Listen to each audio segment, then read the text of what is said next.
Hello, my name is Alina Ilioi. I represent Exampolitan, and it is a great pleasure to present to you today one of the greatest international leaders, Captain David Marquet, and also Angel Raducanu, an amazing coach from Romania.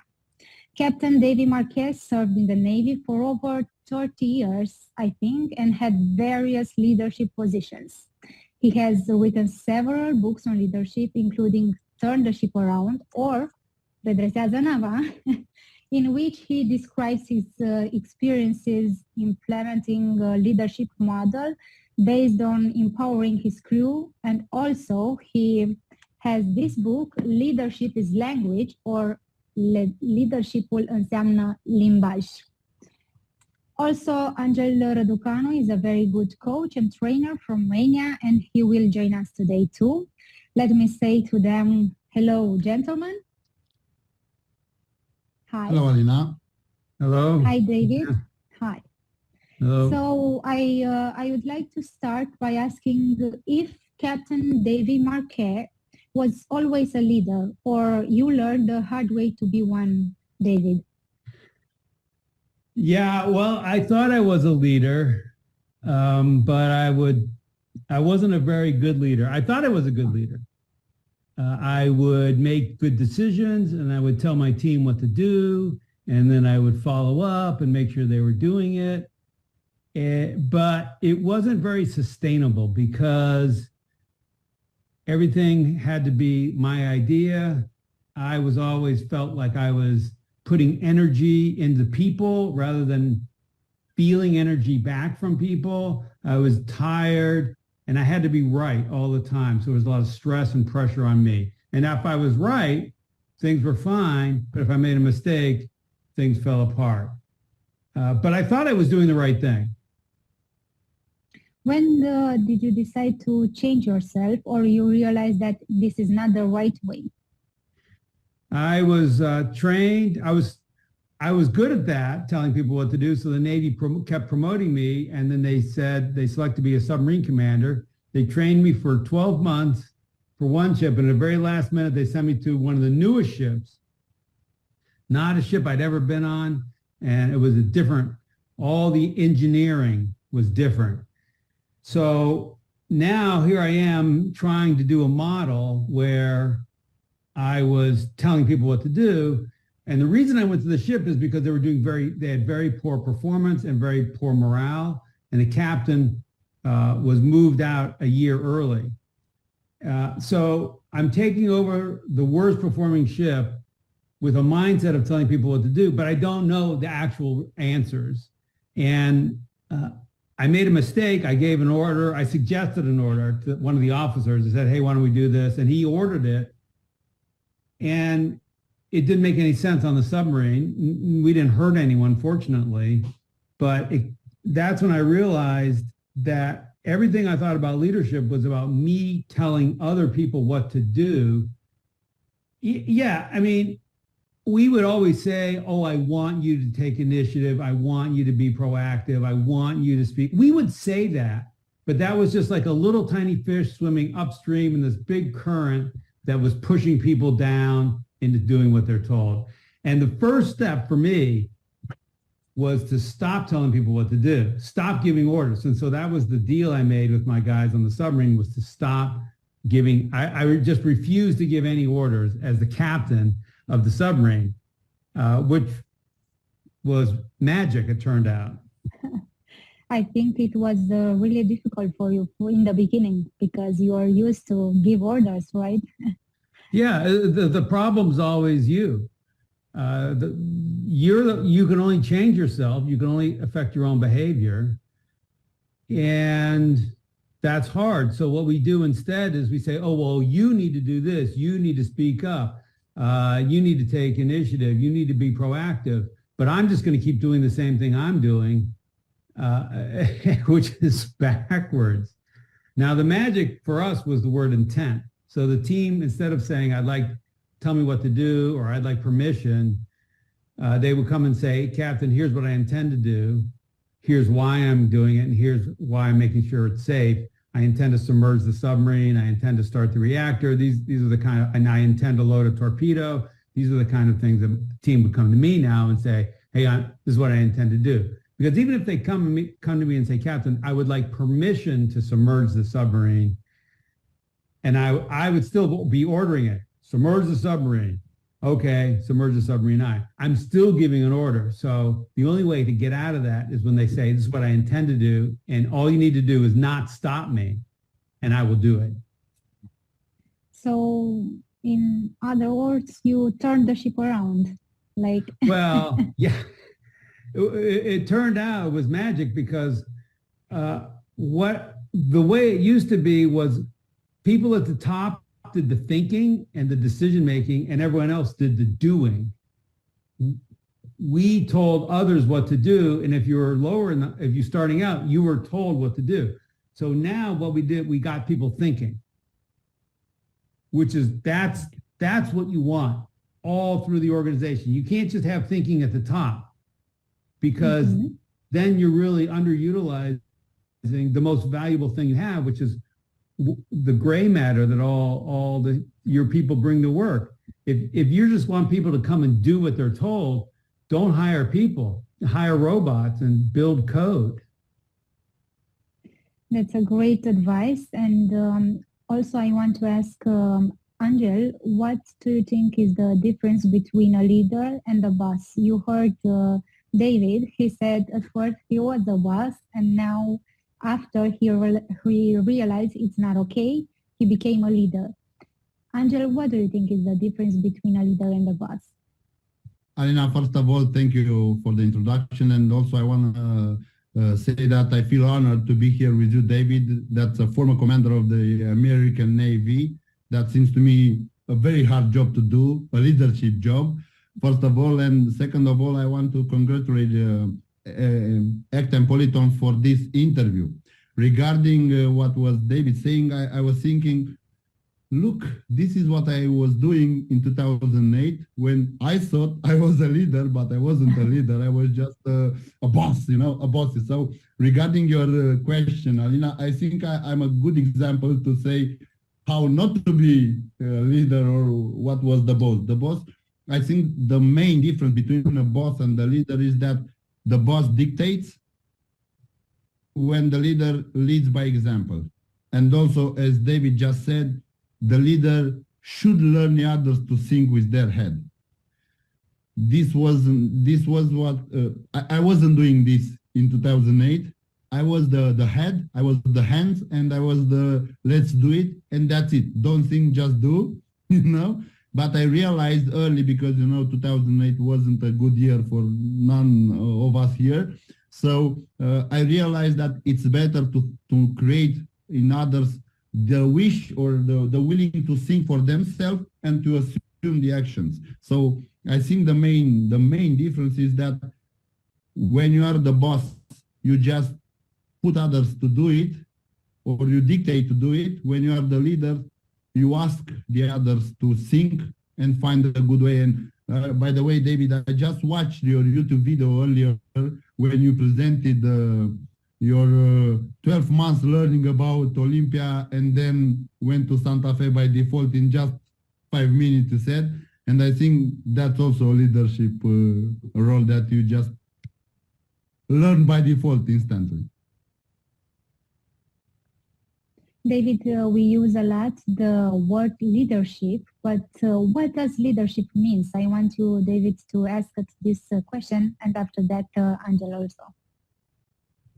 Yeah, for me, leadership means creating an environment, creating a culture, creating a structure where other people can be at their best, no matter how they are. It's not about changing other people to fit your mold. It's about helping them be their best. Leadership's always about other people. Achievement and accomplishment can be about you. It can be, if you can make a lot of money being right and making bold decisions and being right and getting people just to do, but eventually you're going to be wrong, and then who knows what happens. So leadership's always about other people, and it's about creating the environment so that it can be great. Do you think that when you are a boss, you are exhausted all the time because you need to make people listening to you? but when you are a leader, it's like everything is more easier. That was certainly the case for me. When I was a boss, I was just exhausted all the time. And when I changed it, so now the team's coming to me. Hey, Captain, and we had a structure. They would say, here's what I see. Here's the situation. Here's what I think. Here's what I think about it. And then sometimes they had a probability. Here's the situation. Here's what I think is going on. I'm 80% sure. And here's what I intend to do about it. And so the burden is off of me, and I could think at a different level. This picture here that's me when I was in high school. I was on the math team. We called ourselves mathletes, which was sort of a play on math and athlete, but we were the geeks, and we call ourselves the geeks and the introverts, and we just like to do math problems. So I was the smart guy, and I thought my job was to tell people what to That's do. Great. Where is the picture? I wanted to make a print screen because it's so great. Oh. Thank you for sharing the picture with us. I think we are honored that we can see this picture. Also, Angel, I ask you, what does leadership means to you? I think the main purpose of a leader is to create and to develop other leaders, to empower other people. But, because there is always a but, you cannot think of becoming a leader if you are not your own leader.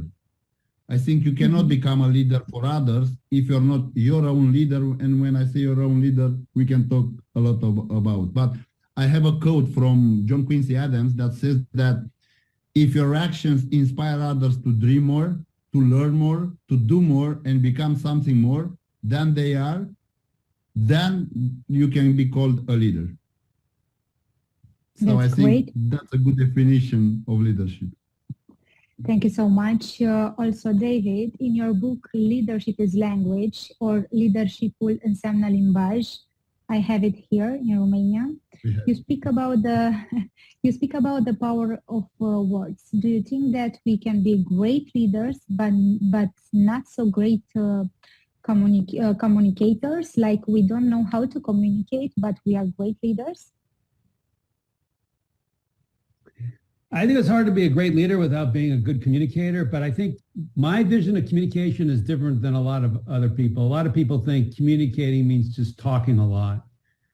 And I think you can be you can be quiet, you can be an introvert, you can be an extrovert, but you need to be generally interested in what other people have to say. And so there's a moment, everyone has this moment when someone comes up to you and tells you something that's either it's unpleasant, it's bad news, it's unexpected, or you think it's wrong. And at that moment, you got a choice. You can give them your view. Oh, well, let me tell you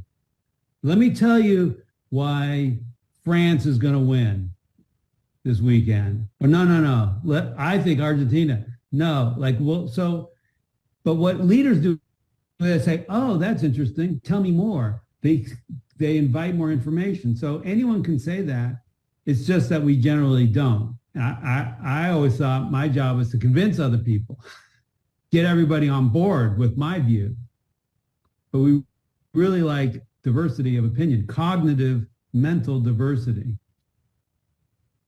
That's a really great answer. I think everyone who listens right now realize that if we thought in the past that we are leaders, I think we are more bosses than leaders. So yeah. I really hope that we will become great leaders. And here is my next question. Everyone can be a leader. If I want to be a leader, I can read these books and then be a leader, or? Well, it's a... to me, leadership is more like playing football. It's like I know the theory of football. I got to work with the team, get the ball in the net. The theory is easy. So we can talk about the theory all day long, and it's easy, and everyone can think, oh, that's fine. Kicking the ball into the net is a lot harder. So you got to get out there, you got to start kicking the ball. And what does that mean for leadership? It means talking to people. It means trying different things. It means asking them, hey, what do you think? And if they're like, oh, well, I don't know. Well, so something happened. They didn't feel comfortable sharing what they actually thought. So for us, we generally start with description. Okay, well, look, just tell me more about it. What's going on? What do you know that I don't know? Also, we try to avoid what we call binary questions, which are, is it safe? Will it work? These tend to put people in a box because now they have to make a commitment. Is it safe? Getting on an airplane, flying from New York to Bucharest, is it safe? Well, it's pretty safe, but it's not 100.0% safe. It's like 99.9%. So what do I say? Yes or no? But if I say, how safe is it? We can say, well, look, over 10 million airplane miles, there's 2.1 crashes or whatever it happens to be. Now that's a real question. That's a good question. How likely is it? How safe is it? How sure are you? And now it makes it easier for people to tell you what they think. But if you say, are you sure? Is it safe? Will it work? It doesn't mean anything. So it is easier for a woman to be a leader or for men to be a leader? Because I know it's an odd question, but I think we are interested to find out your answer. I think, like for me, the way I see women leading, you need a little bit of both, I would say. Let's just assume that the gender stereotypes are basically correct. I think women tend to be more interested and curious in what other people think. But my advice sometimes to women is, sometimes for me, we had rules. Like in a meeting, we didn't just let the first person talk. We would vote and see what the people who thought differently, and when those people would speak up, the rest of the team couldn't attack them. They had to ask questions. So if someone would attack them, I'd say, stop, that's not what we do. We're going to ask questions. So you need to be firm in the structure, but you need to be interested in what other people say. So I think it's a mix. So to be a leader does not mean that every time, all the time, we are best friends with our co-workers, or like, I'm your buddy, I'm here for you. It's not like that. We need to be firm in the meantime. Well, I think it's important for the leaders to care about their people. You really want them to do better in their lives, whatever they want to do with their lives. We want to support them in achieving the goals in their lives. But I'll give you an example. On the submarine, we would say the words, take care of our people. Our job is to take care of our people. And I would take care of the officers would take care of the chiefs would take care of the junior enlisted men. But we didn't. We would say that, but what I saw was what would happen is in the middle, there was like you have to prove yourself. And we had an experience where a sailor basically just by accident didn't get any sleep for a day and a half. And then he went and did something stupid. Well, I would have done the same thing if I was sleep deprived for a day and a half. And so when this all came out, I was very upset. And so I made a rule that the watch rotation you couldn't be better at a higher level than you were here. So if the sailors were standing 6 hours of watch and then 12 hours of free time and then 6 hours of watch, then the next level up. And the way we used to do it was the senior people would stand 6 hours and they 18 hours off or 24. So the higher you got, the more privilege you got. But this was not taking care of your people because then they were burning out their people. So I made a rule. It couldn't be any better than the team below you. Now, they didn't like this rule, but I was very firm about it. And so this is where you have to be firm. You have to basically design the laws which will then become the culture. And a year later, no one cared. It was just the normal way. And what happened was everybody on the ship went to 6 and 18 because the senior people figured out how to do that. And so now, now we were taking care of our people because we were treating them the same way we were treating ourselves. But this is not at all, this is not where we started. But the point of the story is they thought they were doing the right thing. It's not like they were evil. And so sometimes you have to set the rules and enforce the rules. And initially they might not like it, but eventually everyone sees, okay, this is much better now. That is so great. You inspire me so much. And personally, I want to thank you for everything you say. It's really great. And I really hope that someday you will come in Romania. Me too. I want to come and visit your mountains and go hiking. Yes, come. Also, I have a few more questions for you and for Angel. Firstly, Angel, do you think that in Romania we have great leaders? And if yes, can you give us some examples? Wow, yes, for sure. I know for sure that we have some leaders because categorically we have today and we always had. I think each country had few leaders in their past, otherwise they could not reach today. So that's the first rule. So that only that we are talking from Romanian territory and David from United States territory means that both countries had some leaders in the past. Here today in Romania, we have a lot of leaders from a lot of domains: sport, business, medicine, music, movies, whatever. If you need some names, I will give you some names, but I will try also to find both genders just to realize that leadership means leadership. It doesn't matter if you're a girl or a boy or a man or a woman. If you are going to go through leadership, you can learn it. So I may start, let's say, with sport, like David Popovic from the young guy, Simona Halep, Frații Pavel from Dedeman, Frații Ștefan from Autonom.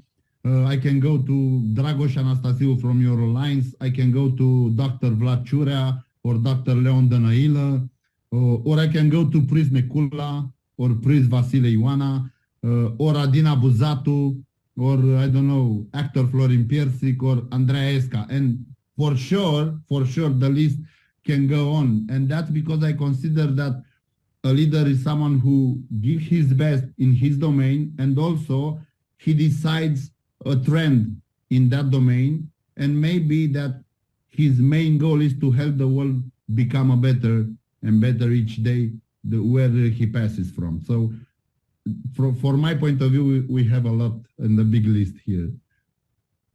Thank you so much. Also, Captain David Marquet, Angel Raducanu, what is your top advice for someone who wants to start the journey of leadership?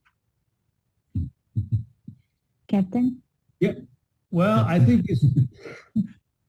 I was going to say there was also, I believe, when the Costa Concordia sank, the Italian cruise ship, that there was a Romanian sailor who drove his lifeboat back and forth many times and saved many people. And he was definitely Romanian. He was a sailor on that boat. Look, I think you need to start by knowing your job. So study your job first. Number 2, always ask for advice. Always ask for feedback. And hey, how am I doing? What do you think of this decision? Or how am I thinking about this? Or here's how I think about it. Help me make my thinking stronger. But over and over and over again, this did not come naturally to me. This was very difficult because I thought I was smart enough that I didn't need that help. This is not the way to be. And so we call it expose your thinking. Hey, okay, so for this, in this case, I'm really going to optimize for speed. we're not going to do all the testing we normally would, but we really need to get a solution tomorrow. Or in this case, we really need to double down and make sure that we can protect people's personal information. But the way we weigh these things, and that's what I would do. But you can't go anywhere if you don't know what you're doing. You got to study. Then you invite feedback. Then you'll get promoted. Then you'll have a team working for you, and then you ask them what they think. Great, thank you so much for your answer. Angel, what do you think? What is your top advice for someone who... I'm 100% with David earlier, and I will not repeat it, but I have something to, let's say, maybe David didn't have the time. First of all, I think you have to be empathic. You have to care for the people, and you have to have a bigger vision. And of course, you have to be a continuous learner, as he already said. You cannot become a leader just by the night. Also, I think you have to be voted as a leader, but not voted as in usual vote, and by your actions, you know. And also, I think you should think every day, what can I do better today than yesterday? And I can impact people around me or the future people. And also, as David requested, said earlier, learn to ask and also learn how to say I don't know. For us, and especially for men, David, we have to admit this. It's really very hard to say. Very hard to say, I don't know, I need to find out or ask somebody. It's very difficult. But I think this can be trained also. And we realize that in the end of the day, asking a question and saying, I don't know, we are not dead, you know, we are just learning and we are developing ourselves. So learn to ask and say no.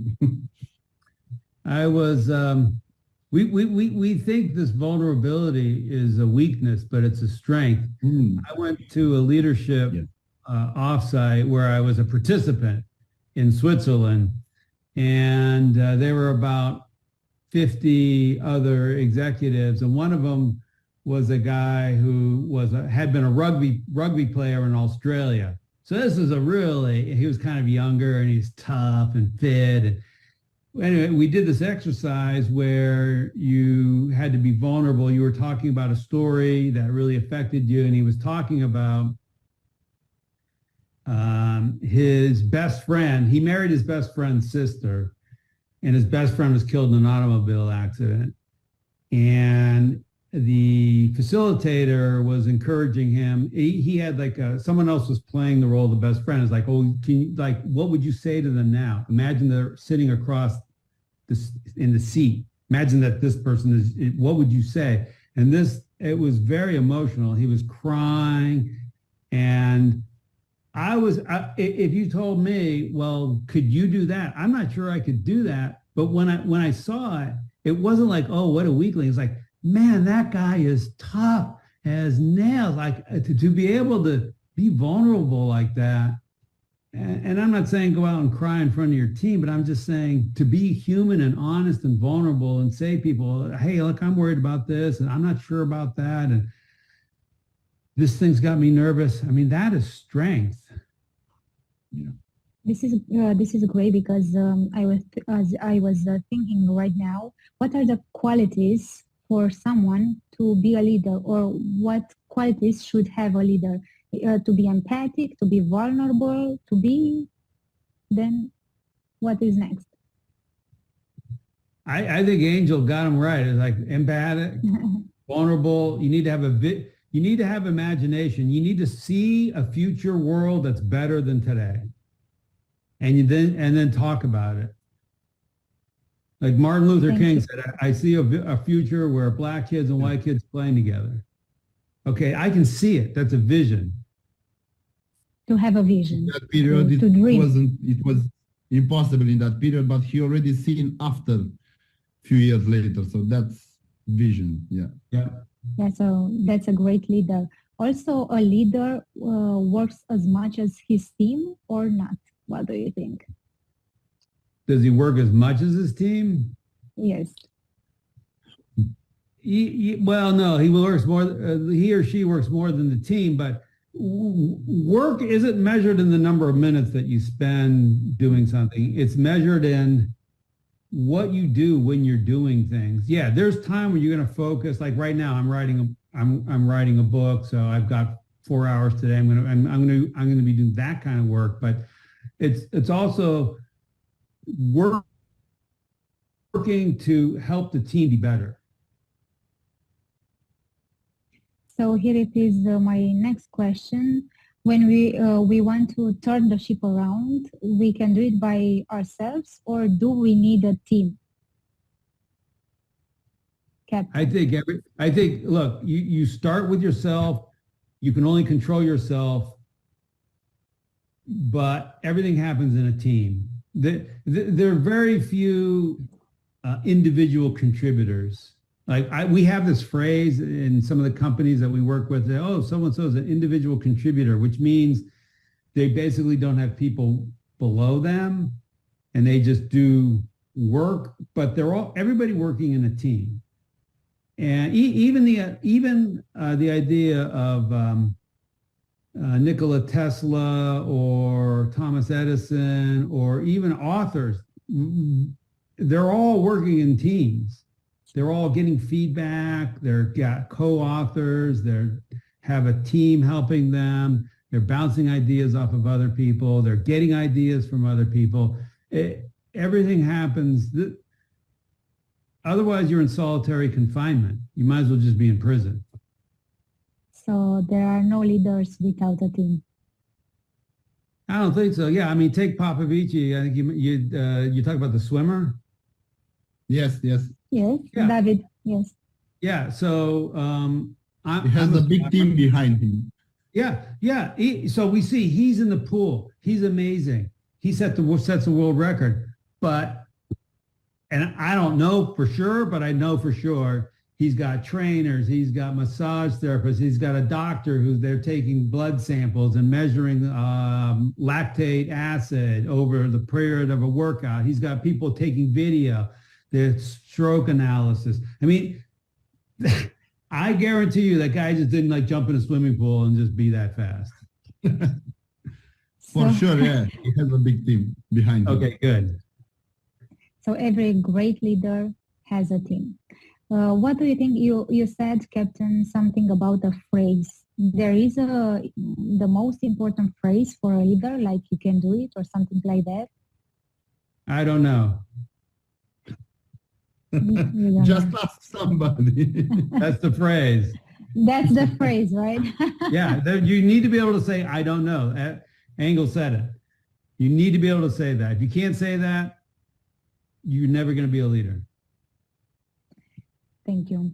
Angel, also you said that we can achieve what we want when we want. How hard it is to do that? I wrote, I think on LinkedIn, you said that or something like that. So I'm saying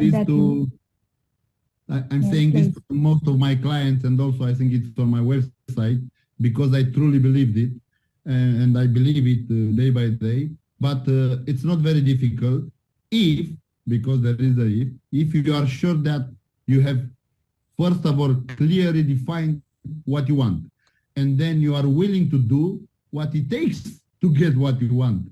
Because without clarity and without the work you have to do, it will only become a dream or something. You know, I think you need desire to achieve what you want. You need desire, first of all.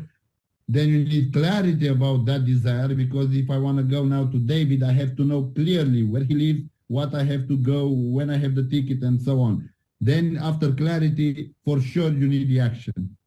You cannot sit and dream about and think something will happen. So it's not easy to achieve what you want if you are willing to put the work. Without action, it remains a dream. I think you read the books, right?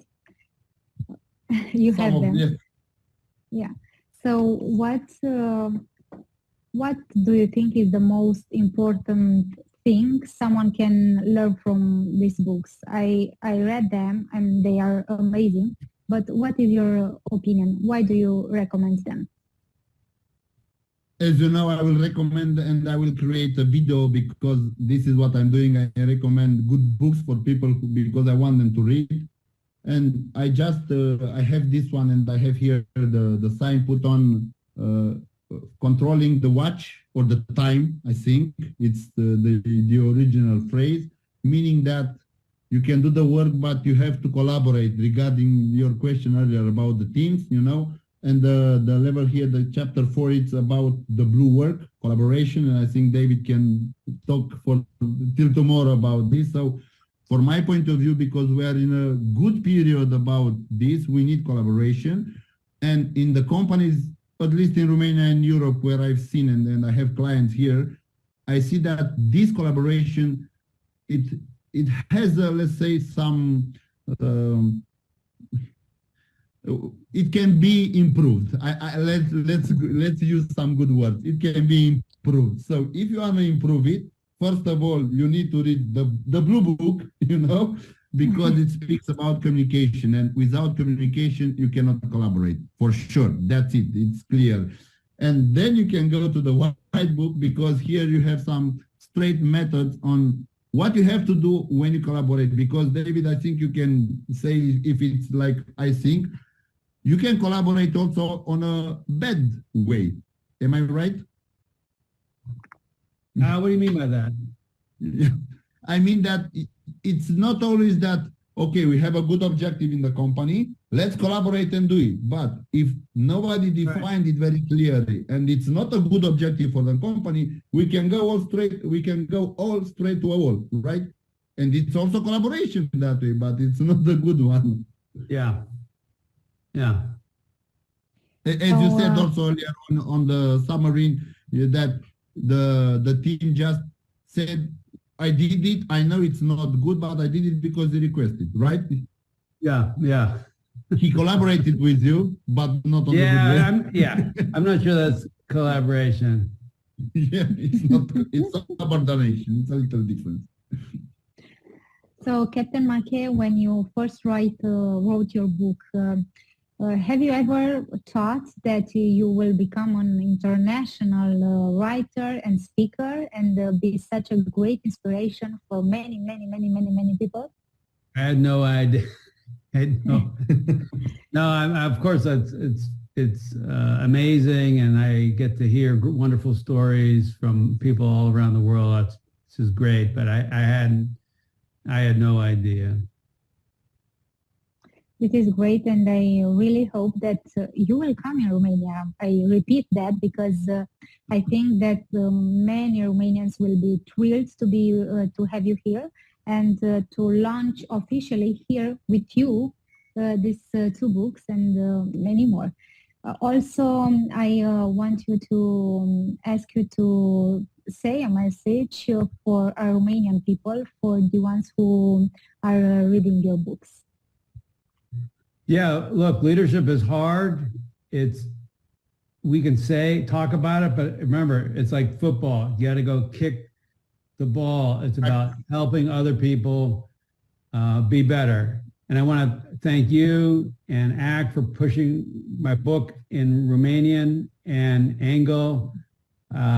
You and the work that you do. This is his website. You guys should go check him out. He's the coach in Romania, and he's got he doesn't just study this, he's practiced it, and he's lived through it, and he's got a fancier jacket than I have, but he really knows it deeply because he's lived through it, and he's lived through the wrong way and he's lived through the right way. And thank you for being on the show here with me. Thank you, David. I wasn't expecting this, so thank you so much. That is so nice. So, Angela, if you have a message for our Romanian friends? I have a message, and I said it, but I will repeat it because it's good also for me to hear it. I said that we have a beautiful country and it's full of resources for sure. And David, we are waiting for you here for the mountains, but also for the seaside. I don't think it's enough for the submarine, but it's okay to come for the seaside. It depends on us here in Romania. I was saying, Alina, on each of us, first of all, and on our skill and our patience, of course. and our actions to develop this country. You know, we cannot wish to have a country like in the outside without doing what is done outside. So, my dear Romanian fellows, let's put some work on the actions if we want a future country and if we don't want to leave the country. And the number Thank you one so much. resource in Romania is the Romanian people. That Thank is you. so nice. Thank you so much. Thank you so much. Indeed, we have great friends. I think that my internet and my phone tries to see if I'm a real leader or not. So I hope I passed the test here. Thank you so much for everything. It was a really great pleasure. It was an honor to be here. And also Captain David Marquet, it was an honor to have you here and to do this interview for our Romanian people. Also, I really hope that in the next year, in 2023, you will come with a new book. Oh my gosh, you're putting so much pressure on me. No pressure. Pressure? No. It's not going to come out till 2024. So we will have patience then. Okay. Thank you so we much. have to study and read. So it's Yeah, good till enough. then, yeah, you have that. Also, thank you to Academia Navală for bringing these books here in Romania and for having them, for making possible this interview. It was an honor, a pleasure, and also it was great to learn from you guys how to be a great leader. I realized I'm a good boss, but not a great leader. So thank you. I just realized that. So thank you so much for opening my eyes. And I really think you opened eyes for many, many people. So thank you. Thank you, Alina. Thank you also, David. I am honored to be here. Thank you, Academia Navală, and as much as this kind of interview as possible to have in the 2023. Amen. Thank you. Amen.